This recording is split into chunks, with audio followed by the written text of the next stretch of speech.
Career का वो समय जब आ गया है और पर्सनल लाइफ में भी जहाँ पे आप संतुष्ट हैं, शादी हो गई है, एक ऐसा सफ़र आपने देखा है जहाँ पे बहुत स्ट्रगल था, बहुत कुछ सीखा है आपने, कम उम्र में काम करना शुरू किया, एक और उतार चढ़ाव का ऐसा दौर था जब डिप्रेशन का भी दौर है, समय आया आपकी लाइफ में। अगर कुछ शब्दों में अब तक की, आज तक की जब हम बात कर रहे हैं, कुछ शब्दों में अगर आपको अपनी कहानी, अपनी बात रखनी हो, वो जो पीछे ऐसे हम सोचते हैं ना और ग्राफिक्स पीछे जाते हैं, उनमें कौन कौन सी बातें याद आती हैं, कौन सी बातें? ओह, कुछ शब्दों में कैसे बयां हो इतनी सारी बातें।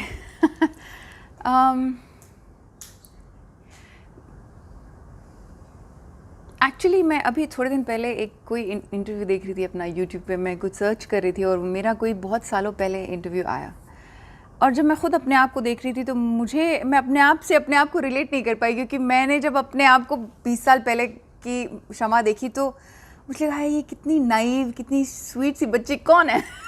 बिकॉज ऐसा नहीं है कि मैं नाइव और स्वीट अभी नहीं हूँ, बट मैं बहुत ही अलग इंसान हूँ। मतलब मैं ये कहना चाहूँगी कि एक ही ज़िंदगी में अगर किसी ने 2 अलग अलग ज़िंदगियाँ देखी हैं तो वो मेरा जीवन है, बिल्कुल अलग अलग। मतलब कुछ सिमिलैरिटीज़ ही नहीं है। मैं अपनी आवाज़ को नहीं पहचान पाई, मुझे बहुत क्रीपी लगा वो मोमेंट, क्योंकि मैं अपने आप को देख रही थी लेकिन वो कौन था वो मुझे समझ नहीं आ रहा था, मैं रिलेट नहीं कर पा रही थी, क्योंकि मैं आज जो हूँ वो बहुत अलग हूँ, हर चीज़ में, हर बात में।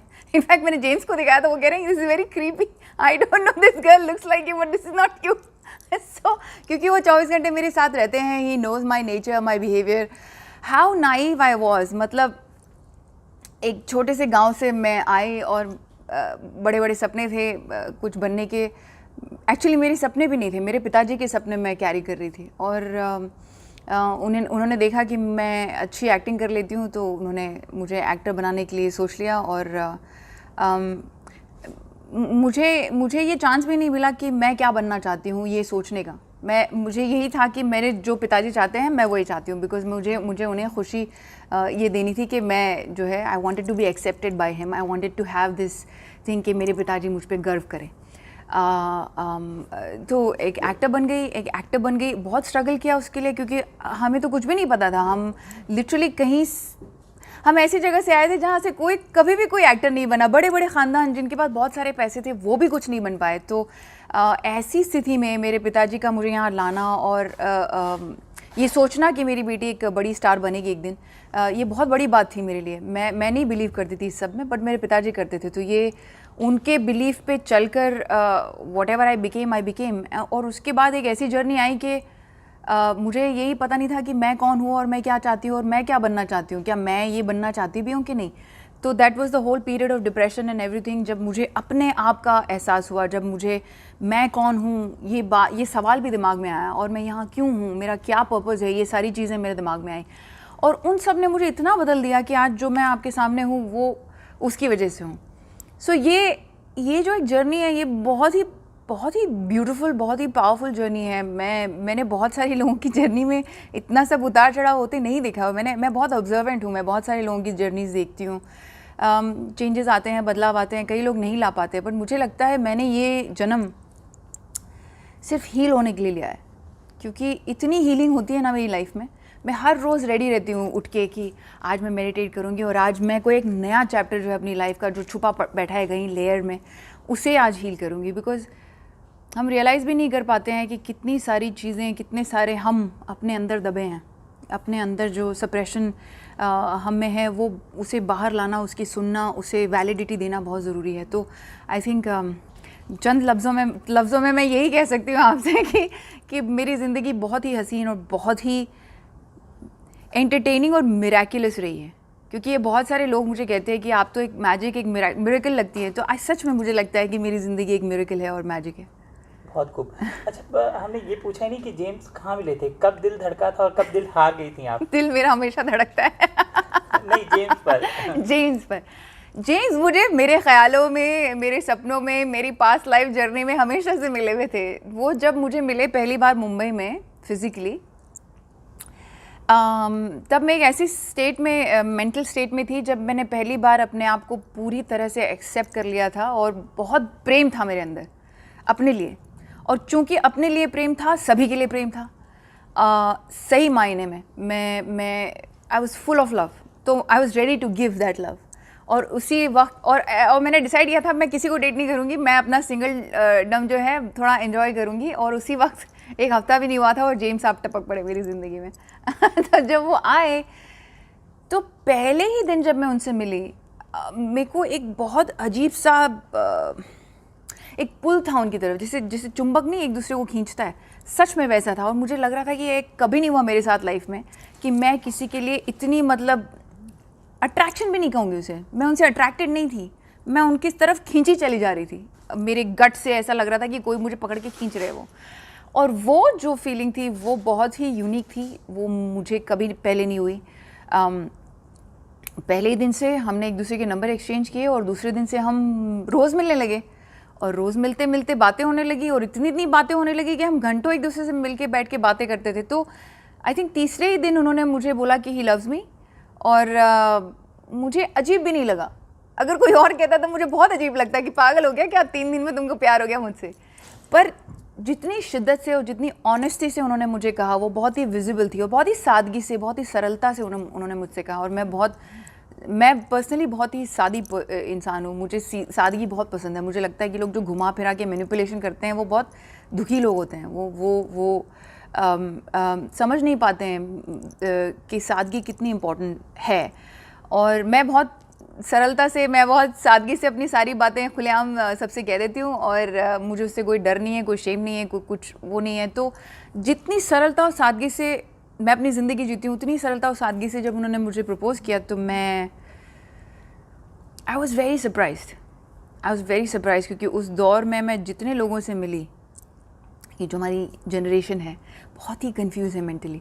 और ऐसा नहीं है कि कंफ्यूजन सच में है, वो कंफ्यूज बना लेते हैं अपनी ज़िंदगी को, पता नहीं क्यों इतनी इमरती की तरह बना लेते हैं उसे, एक सादी सी ज़िंदगी को। तो मुझे वो कभी समझ में नहीं आया कि क्यों लोग ऐसा करते हैं कि इतनी सादी सी ज़िंदगी उसको इतना चक्री कॉम्प्लिकेटेड क्यों करना। बट वो ऐसे नहीं थे, वो बहुत ही सादे हैं और वो बहुत ही सिंपल हैं और वो अपनी हर बात सरलता से मेरे सामने कह देते थे। तो ये जितनी सादगी उन्होंने मुझे दिखाया उतना ही मैं ज़्यादा इम्प्रेस होती रही। और उनकी सादगी में ऑनेस्टी थी और ऑनेस्टी कभी छुपती नहीं है। और हम दोनों ही एक दूसरे के प्रति शुरुआत से ही बहुत ज़्यादा देन भाव रहा है हमारा। हम दोनों एक दूसरे को अपना पूरा हिस्सा देना चाहते हैं। तो उसकी वजह और वो इतनी सादगी से हो गया कि मुझे पता भी नहीं चला कि ये क्या हो रहा है। आप समझ रहे हैं, वो इतना फ्लो में हो गया। ऐसा नहीं हुआ कि मेरे दिल धड़का और मेरे आसमान ज़मीन ऊपर नीचे हो गए। और तब मुझे समझ में आया कि प्रेम, एक्चुअल प्रेम जो होता है वो आपका दिल धड़काता है, आसमान ऊपर नीचे नहीं करता है। वो इनफैक्ट आपके सारे तूफानों को काम करता है, वो आपको ग्राउंडेड करता है। मुझे पहली बार मैं धरती से कनेक्टेड हुई कि ओह पहली बार मुझ में वो स्ट्रेंथ आई। क्योंकि अगर आप उड़ते ही रहेंगे तो आप में वो स्ट्रेंथ नहीं आएगी। पहली बार मुझे एक मर्द मिला जो ये करेज रखता है कि वो अगर एक लड़की से प्रेम करता है तो वो उसे जाहिर करे और उतनी सरलता से उसे निभाए भी। तो ऐसे हो गया बस। अभी बताओ ससुराल में कौन कौन है, मतलब कितनी ननदे हैं, देवर हाउ हैं, स्वीट। ये और कैसा माहौल है, कितनी पड़ती है? ओ बहुत बढ़ती है। मेरे ससुराल में मेरे father in law, mother in law हैं और मेरी एक ननद है छोटी, जेम्स की छोटी बहन, और उनके 2 बच्चे हैं और उनके हस्बैंड हैं। इतने सादे लोग हैं ना, सारे बहुत सिंपल, बहुत ऑनेस्ट हैं, बहुत ही मज़ा आता है। और जेम्स के फादर स्पेशली, मतलब बहुत ही उनकी कॉमिकल सेंस बहुत ही अच्छी है and he is a very loving person. तो वो बहुत सबको एक साथ करके चलते हैं। वो भी लियो है, मैं भी लियो, तो हम दोनों की बहुत पड़ती है। जेम्स की मम्मी बहुत ही शांत और बहुत ही काम, जैसे जेम्स हैं। जेम्स अपनी मम्मी के जैसे हैं, बहुत ही गिविंग एंड लविंग हैं। तो जब भी हम वहाँ जाते हैं ना, वहाँ कुछ दिखावा नहीं होता है, वहाँ कुछ भी नहीं होता है। वहाँ सिर्फ, कहाँ रहते हैं वो ओहायो से हैं, अमेरिका से। तो वहाँ पर एक फार्म हाउस पे ये लोग रहते हैं, कोसों दूर घर होते हैं लोगों के। तो वहाँ इतना नेचर है और इतनी शांति है इनके मन में कि इन्हें किसी और की ज़िंदगी में घुस के या कुछ उनकी कुछ करने की फुर्सत ही नहीं है, ना उन्हें कोई लगाव है। उनके मन में सिर्फ प्रेम है। जब भी मैं वहाँ जाती हूँ मुझे सच में लगता है कि बस मुझे यहीं रह जाना चाहिए, बिकॉज इतनी शांति है, इतना प्यार है। सो आई एम वेरी लकी कि मुझे मेरा ससुराल भी इतना प्यारा मिला कि उनकी बहन मुझसे बहुत ज़्यादा प्यार करती है, उनकी बहन के बच्चे मुझे बहुत प्यार करते हैं, तो देयर सो मच लव। एक दूसरी चीज़ जो मैंने इस लाइफ में मांगी होगी या चाहिए होगी वो है प्यार और ब्यूटी क्योंकि हमारे पूरे परिवार में सब इतना प्यार करते हैं एक दूसरे को। मेरे दोस्तों से हमारे इतना प्रेम है, सच्चा प्रेम है, घनिष्ठ प्रेम है। मेरे ससुराल में इतना प्रेम है और ब्यूटी है। सब आप देख लीजिए, मेरे सारे दोस्त इतने खूबसूरत हैं माशाल्लाह, मेरी फैमिली इतनी खूबसूरत है माशाल्लाह, सब जगह। So I just feel like I am very blessed, very blessed. तो आपको तो पता है कि भारत में जो सास बहू ननंद के रिश्ते होते हैं उनमें जितना प्यार होता है उसमें थोड़ा मतलब थोड़ी नोक झोंक होती है तो वो और मज़ेदार, मतलब जिंदगी और खूबसूरत हो जाती है। ये किसने आपको ये राय दी कि नोक झोंक होने से जिंदगी खूबसूरत हो जाती है? मुझे समझ ही नहीं आता, ऐसा जरूरी नहीं है। कहते हैं ना ज्यादा मिठाई में कीड़े पड़ते हैं। नहीं तो ज्यादा मीठा भी क्यों होना भाई, बैलेंस रखो ना। बैलेंस देखिए नहीं तो आपने सास को बताया कि हमारे यहाँ ऐसे होता है, सास बहू की ऐसी कहानियां, मैंने कुछ इस तरह की बातें हुई, मतलब आप समझ रहे हो।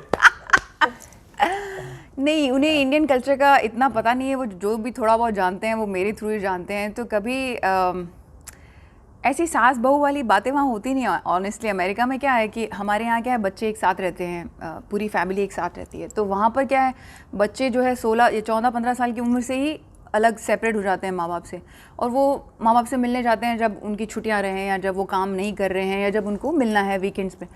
ये उनका कल्चर है, ऐसा नहीं है कि वो कुछ लैक करते हैं, बट इस तरह से वो अपनी ज़िंदगी बिताते हैं और उनके अपने फ़ायदे और नुकसान हैं। हम अपनी तरह एक अलग हमारी ज़िंदगी है, पूरा परिवार साथ में लेकर चलना, और जहाँ बहुत सारे लोग एक साथ रहेंगे वहाँ तो झगड़ा फसाद ज़रूरी है, होता ही है वो, बिकॉज इतने दिमाग एक साथ नहीं रह सकते। सो मेरे पिताजी भी बचपन में जब हम छोटे थे तब उन्होंने वो अपने परिवार से अलग हो गए क्योंकि वहाँ बहुत झगड़े होते थे। ले दे के कुछ ना कुछ झगड़ा होता रहता, इस बच्चे ने उस बच्चे को मारा, तुम्हारे बच्चे ने मेरे बच्चे को क्यों किया, इसने यहाँ सुसु क्यों किया, यहाँ पॉटी क्यों किया, सो मेनी थिंग्स। सो मेरे पिताजी को ये पसंद नहीं था शुरुआत से, तो उन्होंने कहा ये सब मुझे चाहिए नहीं, वो हमें लेके बॉम्बे शिफ्ट हो गए। तो जब वो यहाँ मुंबई में शिफ्ट हुए, हमने बचपन से अपनी ज़िंदगी जो है एक अलग सेपरेट परिवार में बिताई है। तो हमारे अपने परिवार में सिर्फ हमारे भाई बहन की थोड़ी बहुत तू मैं होती थी, उसके अलावा पूरा परिवार हमारे साथ नहीं रहा है बचपन से ही। तो हम खुद भी थोड़े बहुत अगर आपको सिमिलैरिटीज़ मिलानी है तो थोड़े बहुत अमेरिकन कल्चर के हिसाब की तरह ही रहते थे विथ इंडियन कल्चर। तो हमारा थोड़ा बैलेंस लाइफ था।